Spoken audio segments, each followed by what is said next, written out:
Good morning. What's up? You? Oo, mahirap lang kami. At pangit ang bahay namin. Pero never kong kinahiya ang buhay ko.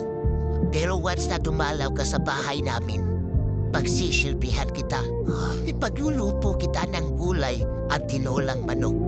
Aanhin ko ang mayamang kamag-anak.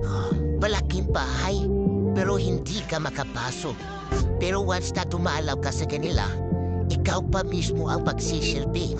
Gagawin kang tagahugas, linis ng bahay. Pero minsan, pag gusto mong humingi ng tulong, parang hindi ka nila kilala.